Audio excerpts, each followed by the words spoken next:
The following is a sponsored program on WBT. Investment advice provided on the following program is on an individual basis. Listeners should not consider today's discussion as a recommendation for any investment and should carefully evaluate before investing. This is Your Real Estate Today on News Talk 1110 WBT. Hello, friends, and welcome to the show, Your Real Estate Today. Paul Jamison, your host here from the Jamison family of companies. That's Jamison Realty, Jamison Property Management, and Jamison Property Investments. We're here today. If you're a first-time listener or even one that's been around for a while, this show is about real estate, anything having to do with your home. We're going to talk today about the market and what's going on. And I've got my good friends also with me today, Marty and Sam Ivey from Ivey Exterminating. We've got a hot topics today. What are we going to talk about? What's the overview today, Marty? What's on our mind? Well, what I'd like to talk about today, Paul, is I'd like to talk about termites, and we're in termite season, full-blown termite season right now, and it's something that we definitely need to be mindful of. Okay. We're also in mosquito season. Mosquitoes popped extremely early this year. We had a very mild winter, and we need to talk about crawl space health also.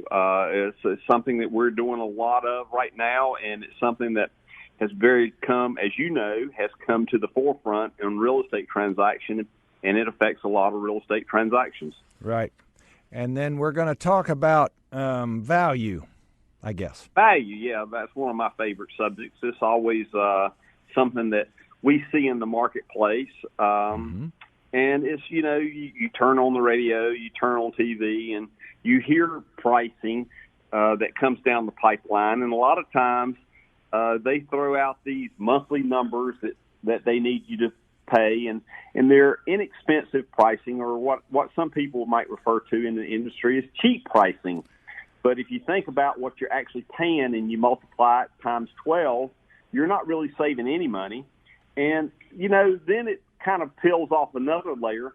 What are you really getting when you get what you would consider a cheap price? Yep. And I thought about that. You asked me that earlier, and I thought about it on the way into the office, and what they're really doing, and they've done it in the real estate industry. They came in, a lot of people from out of town in the real estate industry came in here, and what they're really doing is they're trying to steal our identity with a cheap price.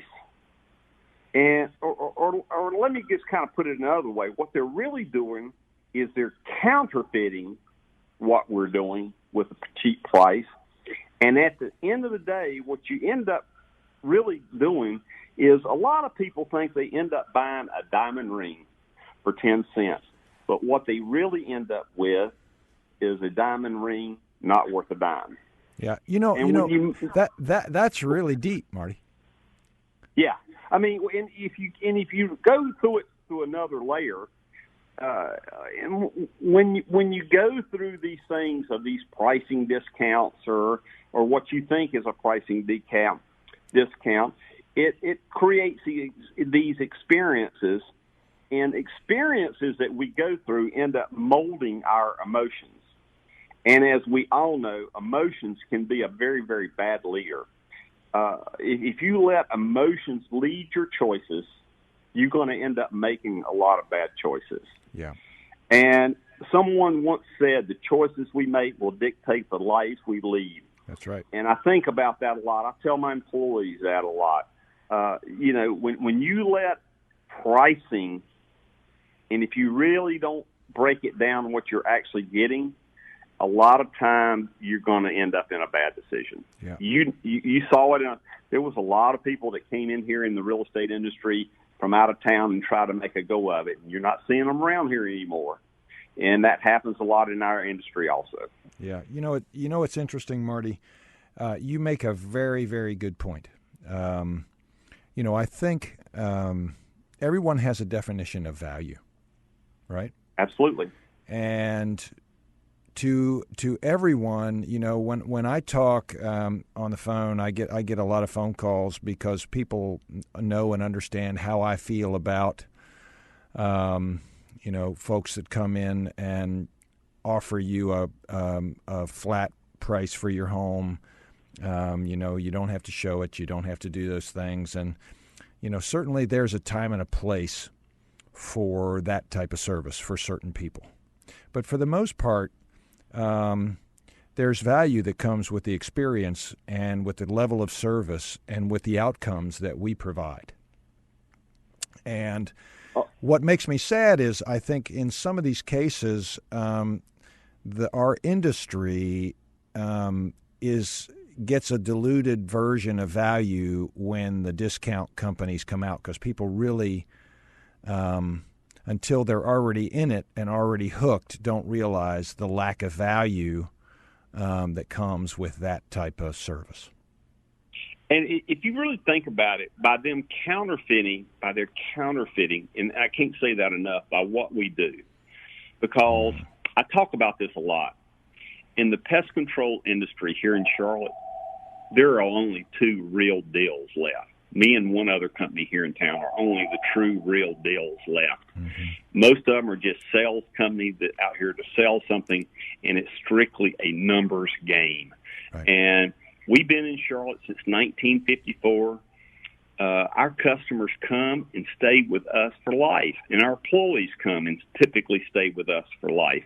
I think my average employee right now has been with me like 11 years. Right. I've got some of them 30-plus years that have been here with us. Mm-hmm. Shelley, our office manager, who kind of runs the show here at the shop, she's been with me 30-plus years. And, yes, she does run the show at your shop, just saying. Oh, she's tough. Listen, she does. And, you know, we don't think about what is involved to have that type of environment.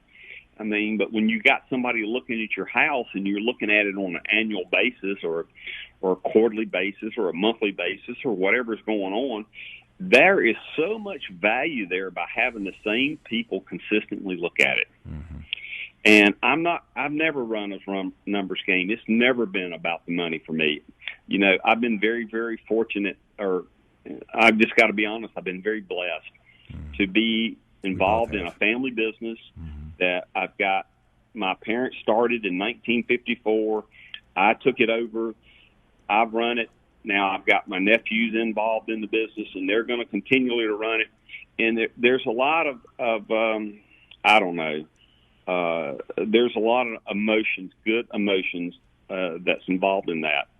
And it's really interesting to see that people come in here, and I see it in my industry, I see it in your industry, I see it in every industry, and that they come in here with a cheap price, and they've counterfeited what we do for a living. And then when the customer has a bad experience, it casts a bad, for no other word, just emotion on the whole industry. Yeah. And it takes a lot of time and effort to resolve that. Yeah.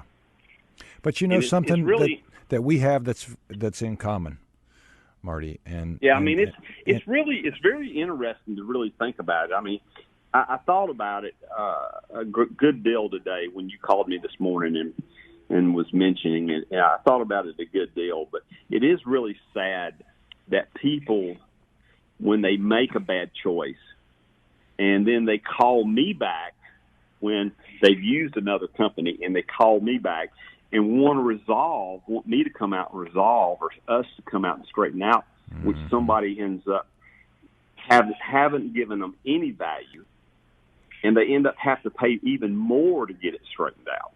Yeah. That's the sad part of the experience. Yeah.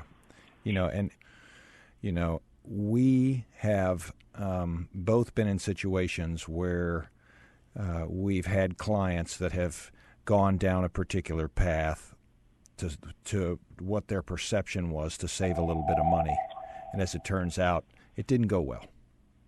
Right. And the second is that we have also made a very bold move, Marty, both of us. And that is we put our name on the business. Absolutely.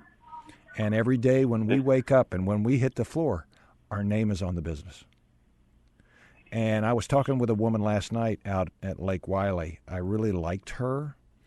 And before we go into break, what I want to say about that is that she asked me, why you? And I said, because not only are you going to see me on this appointment we have, I believe in what we're doing, and I put my name on it. And that should mean something to those that we deal with.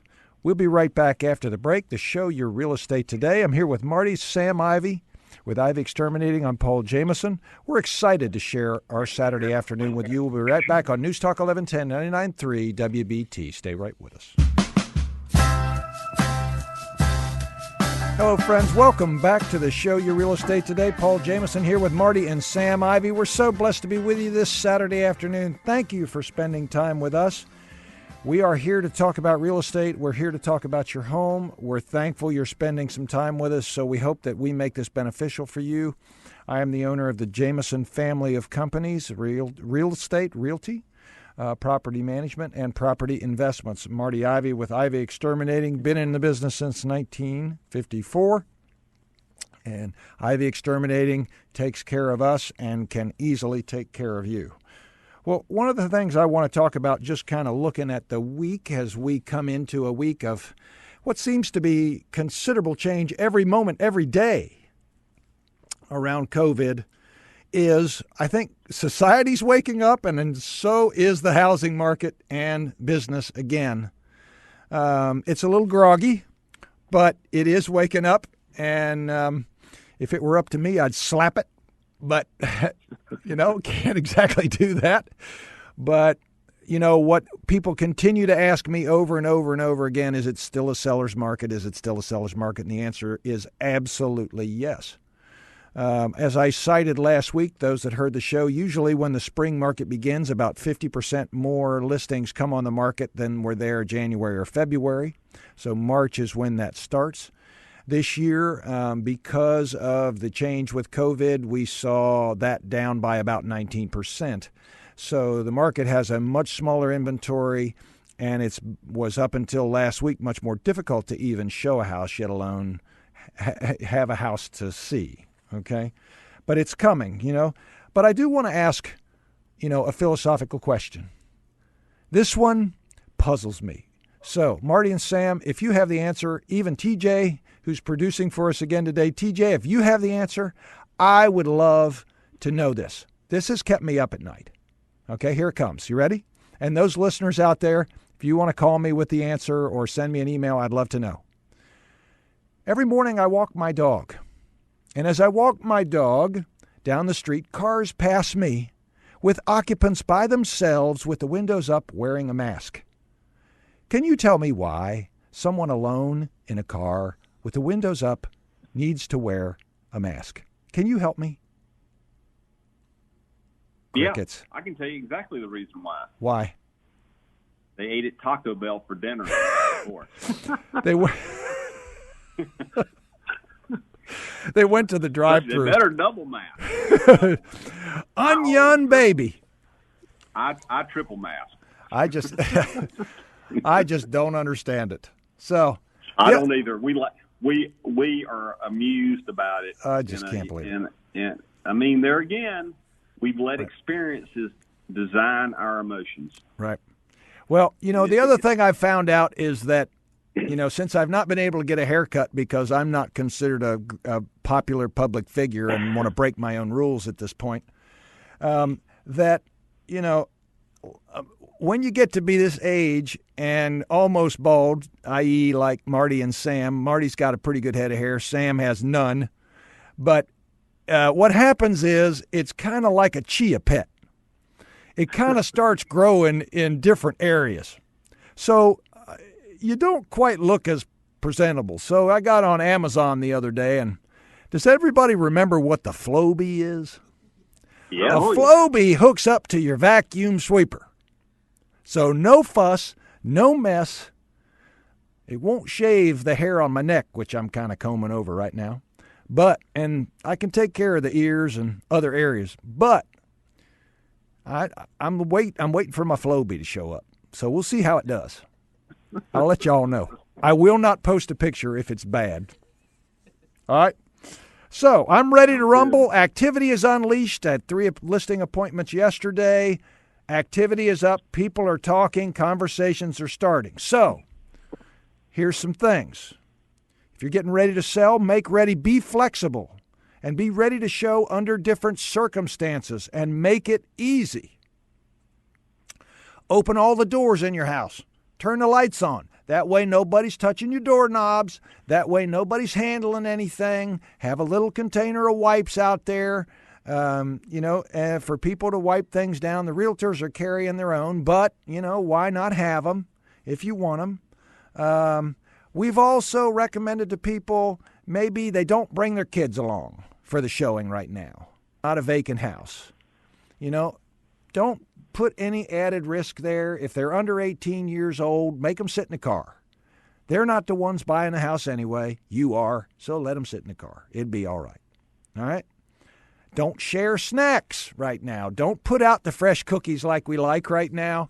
Don't do it. You can make it smell. You can give them the teas, but I wouldn't leave the cookies out. I don't think that's such a good idea. And, if you're buying right now, don't touch people's stuff unless you got a glove on. Just be mindful. You don't want anybody getting all weirded out on it. All right, let's talk about money. That's always a good conversation. Money's always fun to talk about. Money is cheap. Cheap. If you're not looking at refinancing right now, you need to be. You got a lot of pent-up equity in your home. This is really a good time to refinance. Don't miss the opportunity. Rates at 3%-ish? Come on. Call Sandy, 704-577-0144. Sellers also, if you're thinking about coming out in the market in the next 30 days, get your crawl space inspected. Marty, we're going to talk about that today. You didn't even know I was going to talk about that. We're going to talk about that. Go for no surprise listings. Get everything out of the way. Get it taken care of. Get it pre-inspected. Don't leave any surprises up to chance right now. Do good videos, good pictures. Plant some plants. Landscape companies have been essential, even though realtors haven't. You can get your plants. So realtors are now, thank goodness. It feels so good to be somebody. Get your plants, put some color out there, get some nice pots out front, make it pop. Paint your mailbox, make it shiny, replace it, do something good there. I promise you, it'll pay off, because you know what? If they're scared to go in, what do you think they're going to do? They're going to drive by. Make it purty. Make it look good. I saw a little lemonade stand in the neighborhood the other day, and I thought to myself, lemonade stand during the COVID virus. I don't think their sales were doing too good. They tried real hard, but they weren't doing too good. Yes, it's still a seller's market, but it's not in a place where, we want people to think that they can write an offer for $50,000 or $100,000 under asking price because of the COVID virus. Hey, that's not the point. If the house is overpriced, it's overpriced in any market. But remember my expression. Pigs get fat, hogs get slaughtered. Every day, all the time. So, Marty, after the break, I want to make sure we talk about the crawl space. I told somebody the other day, we had this conversation, Marty and Sam. 72, not 71, not 73, 72% of my real estate deals fall through because of the crawl space. That is a staggering number. These days, sometimes when I get a house and they say slab, I jump for joy. Not that slabs don't have problems, but they have a heck of a lot less problems than a crawl space does if it's not taken care of. So I know That's today correct. You're going to talk about the crawl space and what's going on in there, because even at my own house, you had to fix it. Correct. And so this is important. You do not want to miss this. Hang through the break, because I want Marty and Sam to share with you one of the most important things you could do for quality of the air you're breathing, because if you don't fix your crawl space, you might as well wear a mask around the house, right? Yeah. Number two, if you're going to sell, make sure you do it even if you're not going to sell for 5 years, because it can damage your home. Number three, This is important. It's what you breathe, it's where you are, and it's where things happen. It's like an ecosystem, and I've heard Marty say that 10 times over.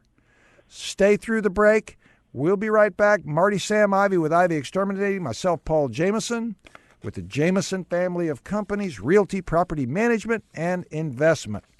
Stay with us on Newstalk 1110, 99.3 WBT, and radio.com. Welcome back. The show, Your Real Estate Today. Paul Jamison here with the Jamison family of companies, that Jamison Realty, Jamison Property Management, and Jamison Property Investments. If you're thinking about investing in real estate as a part of building wealth, we'd love to talk to you. You can also purchase my book called Opportunity is Knocking at Paul Jamison, that's Jamison with an I, pauljamison.com, or on Amazon Prime. Both are available. If you order through pauljamison.com, I will send you a signed copy. All right. Guys, prior to the break, as we promised, we talked about crawl space health. Easy for me to say. Want to get your all's thoughts about, kind of what I set up and what your approach and what you see happening under the house. Yeah, Paul, the crawl space is such a vital area of the home. And for most people, it's one of those things out of sight, out of mind. And the state recommends having it looked at every 12 to 16 months. But for one thing, most people aren't educated and don't know that the state even has that recommendation, nor are they even concerned. And we talk to people who say, oh, the house was built and had a treatment done when they built the house, but they don't realize that chemical doesn't last forever.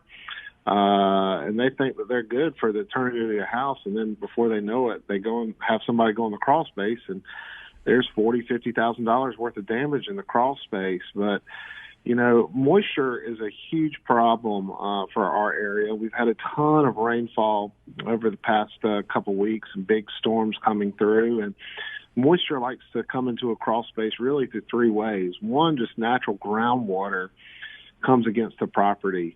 That water can bleed through the brick and block around your house.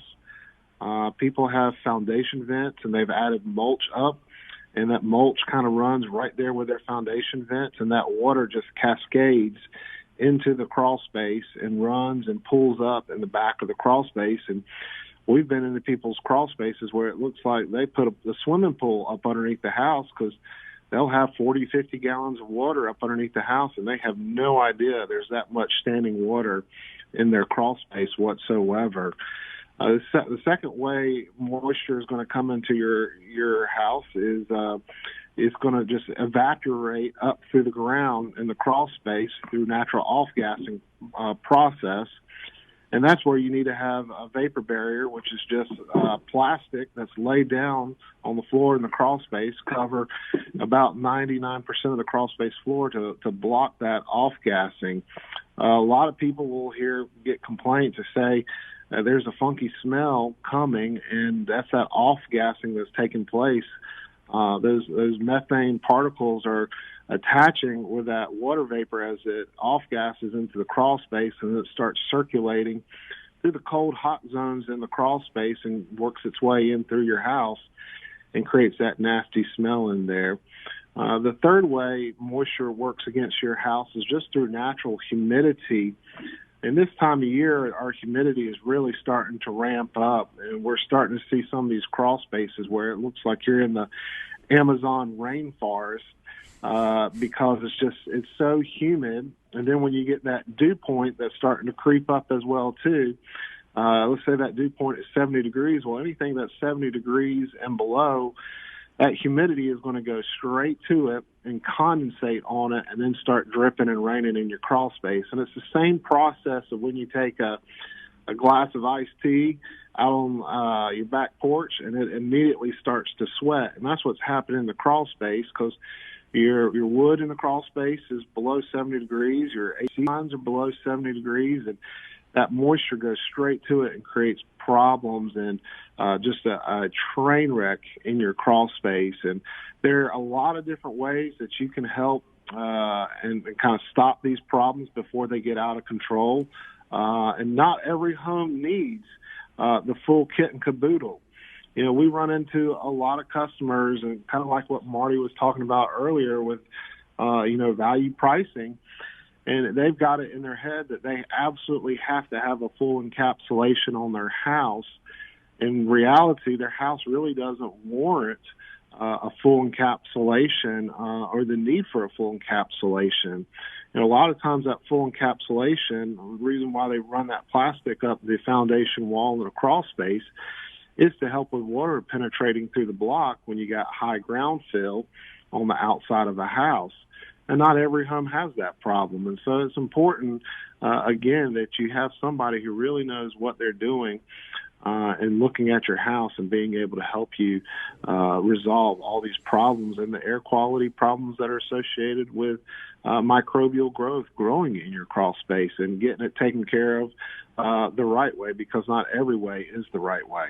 Yeah, you know, Sam, there are, let's just say for the average listener out there right now, and maybe you and Marty can elaborate on this. Let's say for the average listener out there right now, the simplest way that they can do something. Let's say they go down and they peek in their crawl space door. What would be a sign of things that they would see peeking in the crawl space door that would say, I need somebody to come over here and check this out? What would they see that would cause them to think that?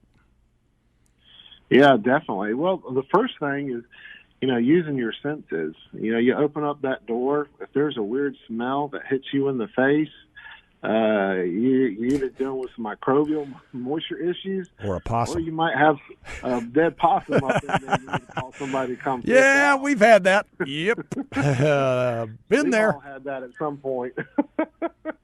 But first that sense of smell is definitely going to help you, and then using your eyes just to kind of look around and. On the timbers, here's part of the problem. Most crawl space doors are put at the highest point of the house, where there's the most amount of room to get in and out and carry equipment and gear. Normally it's on the rear of a house for most homes, but most of the homes, when they got bad moisture problems, especially with microbial growth on the timbers, it's going to show up around the HVAC units, the lines, the boots, and the front side of that house where it's cooler, and all that humid moisture is going to go to first and congregate in there and grow there. But look for standing water along the rear of the house, because if you got a good slope, that water is going to pull up and pile up against the rear of it.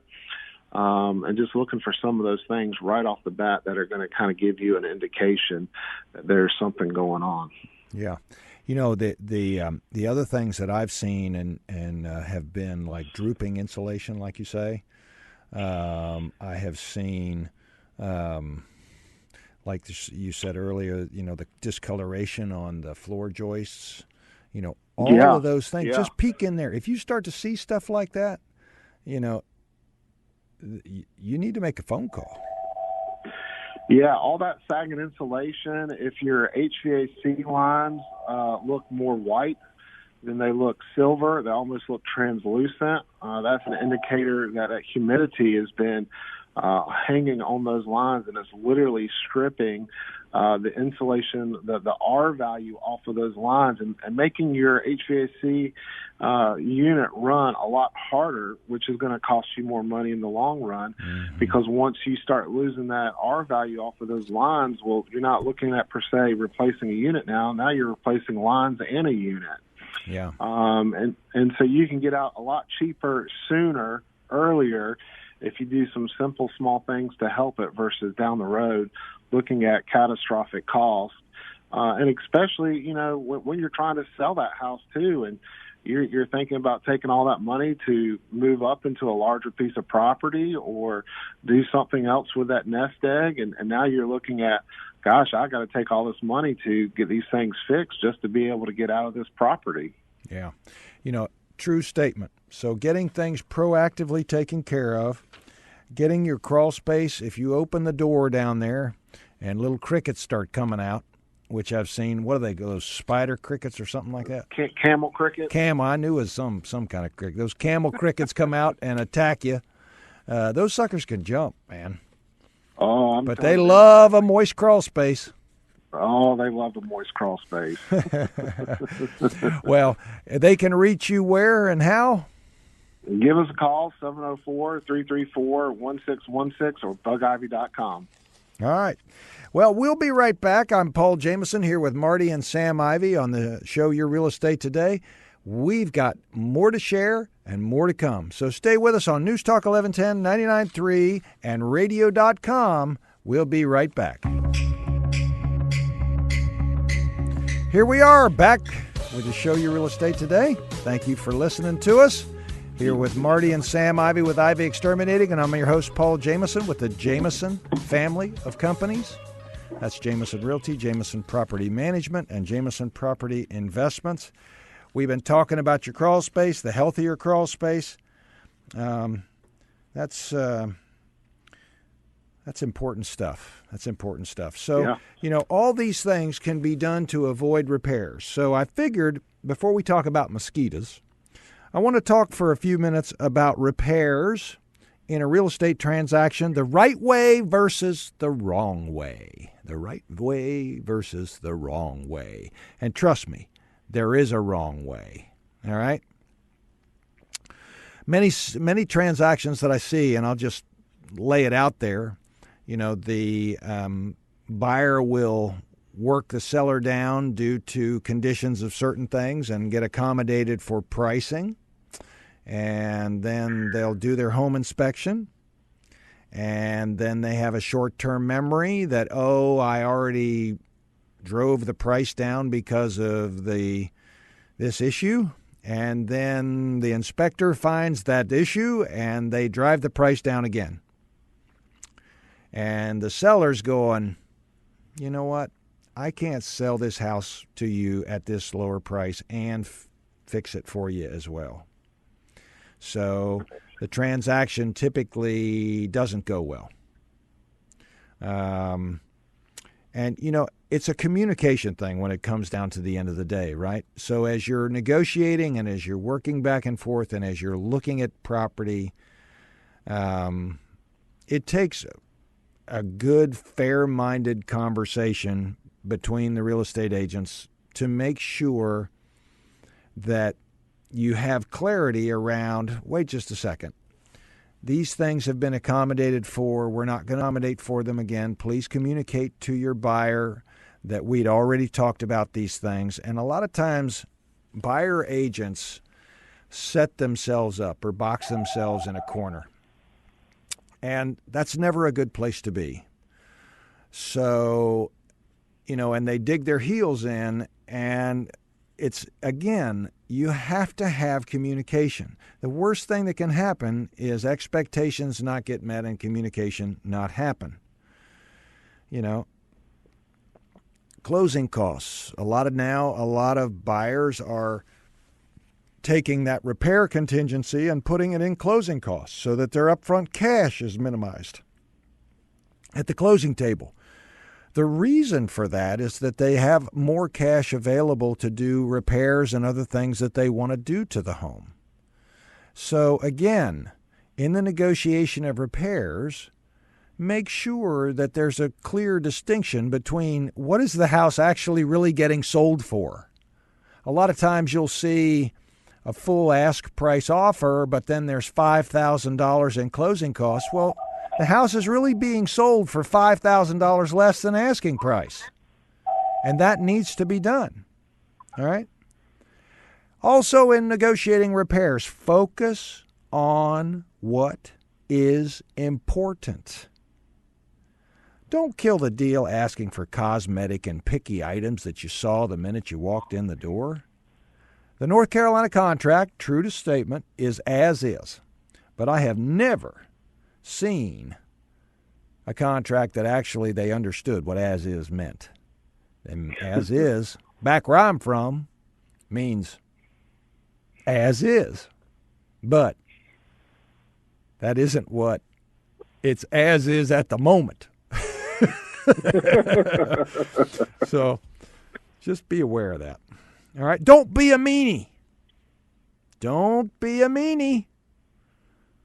When you ask the seller, remember the beginning of our conversation. It is a lousy form of negotiation. Don't be a meanie. I could have said that a different way, but I chose the word meanie. That's a good word, isn't it? You like that? Same word? Meanie? Same get? Yeah, it's a Southern word. Bless your heart. All right. Bless your heart. Don't have the seller repair the house. Get the money. Do it the way you want it done. We are not going to argue with you over a workmanship-like manner. No. Do not argue with me over that. We're going to have money change hands. You can have it done by your Uncle George. You can have it done by whoever you want to have it done by. We're not going to argue anymore. And note to yourself, check with your lender before you take these big chunks of money, because you need to make sure you don't ask for more money than you'll be able to use against closing costs. There are limits. I've been at the closing table. It's not my job as the buyer's agent, if I'm representing the seller, where they'll go, well, I didn't get to use all the repair money that you gave me, so you're going to take it off the purchase price. Contract says it goes towards closing costs. It goes towards closing costs. Talk to your lender. It's a simple phone call to know what those limits are so you can get credit for all that money. I mean, I've seen $2,000, $3,000 left on the table because no one made the phone call.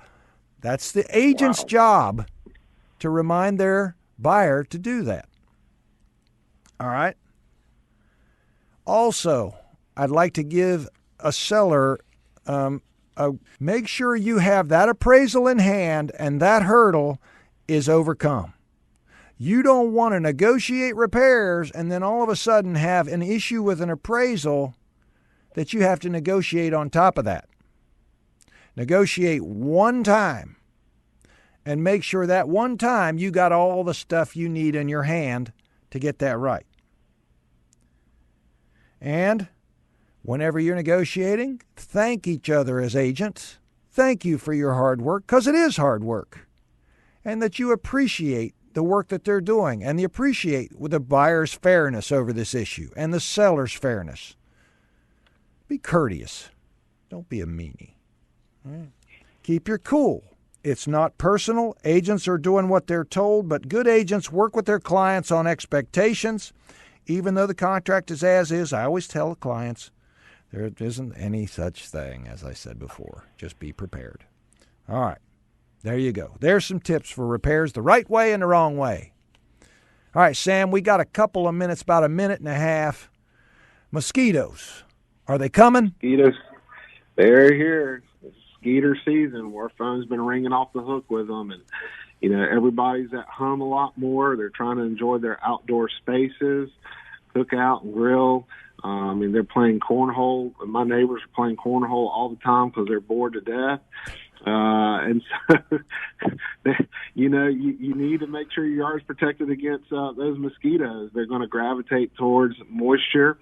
So if you've got standing areas of water around your property, you need to do what you need to do to get that water out and away from the property. A mosquito, a female, she can lay her eggs in a bottle cap of water, and that's not much water, and she will find that water somewhere in your yard. So if you've got kids' toys out there that are collecting with water, dog bowls, flip them over, buckets, whatever it is, splash blocks, make sure they're pointing the right way, getting the water away from the house, not kicking it back to the house. Do what you need to do to protect your yard. But we got solutions for you. We can come out and treat your yard and make sure you have a mosquito-free season this spring and summer. Yeah, that's awesome, man. I love that. Again, how can they reach you, friend? Give us a call, 704-334-1616 or at bugivey.com. All right. If you are interested in investing in real estate, or you're interested in selling or buying a home in our market, we'd love to talk to you. we get the job done at Jamison. We've been at it a long time, and we enjoy working with clients. And I've got a great team of people that I work with. I'm very blessed and thankful. You can reach us at 846-DONE, 846-3663, or on the web at myjamisonhomes.com. If you go to the YouTube channel, you can watch this broadcast. Not only on radio.com are we available, and 99.3 and 1110 a.m., we're always available on the shows tab of the WBT site. You can download it and listen to us anytime. Thanks for your time today. We ask you to be blessed. Take care, Sam. Tell Marty adios, and we'll talk to you next time. The show Your Real Estate Today here on News Talk 1110, 99.3 WBT. So long.